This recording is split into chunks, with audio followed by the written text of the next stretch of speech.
ও discussion করতে চাই মুস্তাফিজুর রহমানকে নিয়ে। এই মুস্তাফিজকে নিয়ে আলোচনা যেটা আমরা করব সেটার পুরোটা জুড়েই আসলে অনেকগুলো প্রেক্ষাপট রয়েছে। আপকামিং বিপিএল এ রংপুরের হয়ে তিনি খেলবেন, রংপুর ডেফিনেটলি আমার কাছে মনে হয় যে ডিরেক্ট সাইনিং এর ক্ষেত্রে একটা দারুণ ছক্কা মেরেছেন মুস্তাফিজকে সাইন করে, এবং সেই মুস্তাফিজ কিন্তু আইএল টি20 এই মুহূর্তে সেকেন্ড হাইস্ট উইকেট টেকার। এরপর যে ঘটনাটা ঘটেছে আমরা খেয়াল করেছি, মুস্তাফিজুর রহমান কলকাতা নাইট রাইডার্সে নকরে 20 লাখ টাকা, প্রায় 12.5 কোটি টাকা বাংলা টাকায় যদি হিসাব করি, সেই অর্থে হচ্ছে খেলতে যাচ্ছেন পরের আইপিএল এ, এবং সেখানটায় তিনি মোটামুটি 3টা ম্যাচ মিস করবেন, বাট সুস্থ থাকলে এবং তিনি যদি কনফার্ম থাকেন 11-এ সব ম্যাচগুলো খেলবেন। কিন্তু তার আগে আইএল টি20 যা করছেন এক কথায় অতি মানবীয়। এই মুহূর্তে তিনি 6ষ্ঠ ম্যাচ খেলতে নেমেছেন, এই ম্যাচে তার আসলে রোলটা তিনি শেষও করে ফেলেছেন, এবং 6ষ্ঠ ম্যাচে তার উইকেট সংখ্যা 14, এবং এই 14টা উইকেট যে মুস্তাফিজ পেয়েছেন, তিনি যদি আমরা পুরো ট্যালিটা দেখার চেষ্টা করি, টপ চার্ট দেখার চেষ্টা করি, 2 নম্বরে রয়েছেন। যিনি টপে রয়েছেন তার থেকে একমাত্র উইকেটের সংখ্যায় বেশি, এবং তিনি একটা ম্যাচ বেশি খেলেছেন। মুস্তাফিজুর রহমান আজকের ম্যাচে যেটা করে দেখিয়েছেন অতি মানবীয়, কারণ আপনি 1 ওভারে একবার 3 উইকেট পেতে পারেন। টি20 কথা বলছি, কিন্তু it's not about the 50 ওভার্স cricket, যেখানে একজন বোলার 10 ওভার বল করার সুযোগ পেয়ে থাকেন। Only 4 overs you are having. আপনি একই লিগে, কম্পিটিটিভ লিগ, ইন্টারন্যাশনাল টি20 লিগ, আইএল টি20 যেটা দুবাইতে চলছে, সেখানটায় তিনি দ্বিতীয়বারের মতো একই ওভারে 3 উইকেট পেয়েছেন, over hat trick again by the Fitch. এবং এদিন যে কাজটা তিনি করেছেন, টপ 2 জন রান স্কোরার প্রতিপক্ষের যারা ছিলেন তাদেরকে তিনি ফিরিয়েছেন, তাদেরকে ফিরিয়ে যে স্কোরটা হওয়ার কথা ছিল প্রতিপক্ষের, সেই স্কোরের মেরুদণ্ডটা আলটিমেটলি মুস্তাফিজুর রহমান তার ভেলকিতে ভেঙে দিয়েছেন। ভিন্স এবং ওমরজাই যে পার্টনারশিপটা, সেই পার্টনারশিপটা জমে উঠেছিল। মনে করা হচ্ছিল যে এই পার্টনারশিপটা যদি আরো 3-4 ওভার স্টে করে, দেন মুস্তাফিজের দলের টার্গেটটা হতে পারে প্রায় 250-র কাছাকাছি। কিন্তু শেষ পর্যন্ত আমরা সেই জায়গায় একটা অসাধারণ ওভার দেখলাম বাই ফিচ।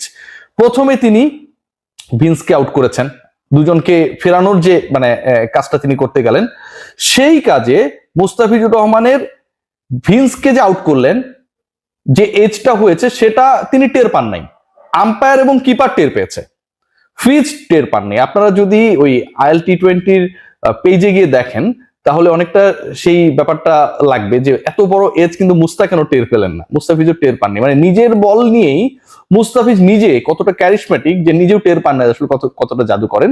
সো প্রথমের উইকেটটা তিনি যখন পাইলেন, 1 ওভারে 3 উইকেটে প্রথম উইকেটটা, সেটা হচ্ছে ভিন্সের উইকেট, সেটা কিপার আম্পায়ার টের পেল, মুস্তাফিজ টের পেলেন না, প্রথম উইকেট। এরপর যেটা হইলো ওমরজাই ইনসাইড এজ বোল্ড, এটা সবাই দেখেছে, সবাই টের পেয়েছে।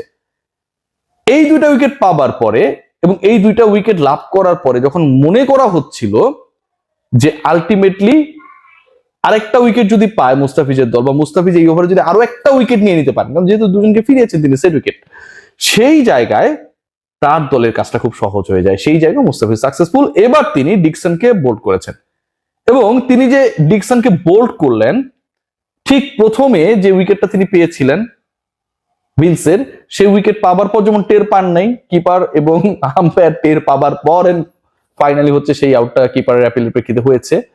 ডিকসনের আউটটা মুস্তাফিজ বোল্ড করার পর টের পান নাই যে তিনি বোল্ড হয়েছেন কিনা। 1 ওভারে 3 wicket for the second time in the same tournament by Fitch, যিনি 9 কোটি 20 লাখ রুপিতে কলকাতা নাইট রাইডার্সের পরের মৌসুমের আইপিএলটা খেলবেন, যাকে পাবার জন্য আইপিএল এর অন্তত 3টা দল অ্যাক্টিভলি লড়েছে। দিল্লি শুরু করেছিল, চেন্নাই রয়েছে ছিল, কলকাতা কিনেছিল।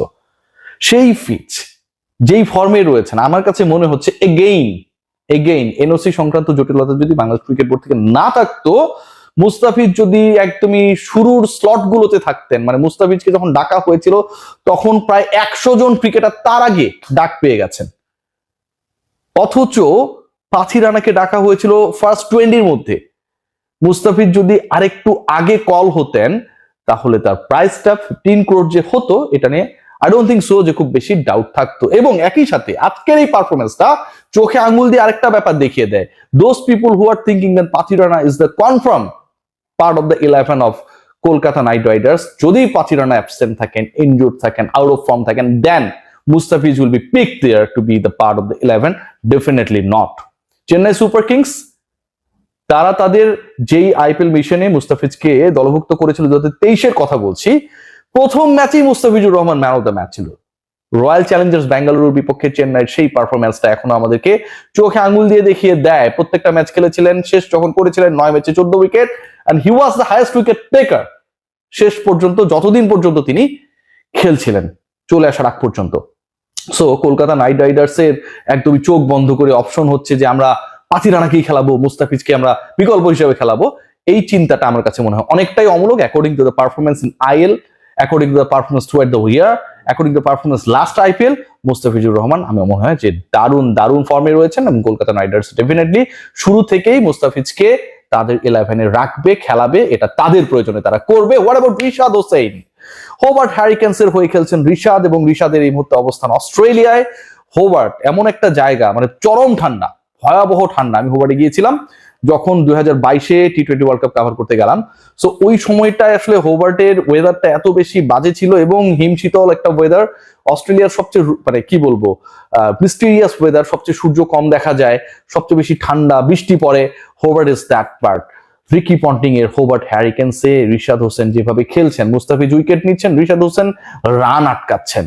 টি20 ক্রিকেটে রিশাদ হোসেন আজকের ম্যাচে, এর আগের ম্যাচে আমরা দেখেছিলাম যে রিশাদ হোসেন অসাধারণ বল করেছিলেন, 3 উইকেট পেতে দেখেছিলাম। আজকে Rishad Hossain 4 over 21 run 1 wicket. কি পরিমাণ ইকোনমিক্যাল হলে টি20তে বিগ ব্যাশে এরকম একটা ফিগার আপনি ডেলিভার করতে পারেন।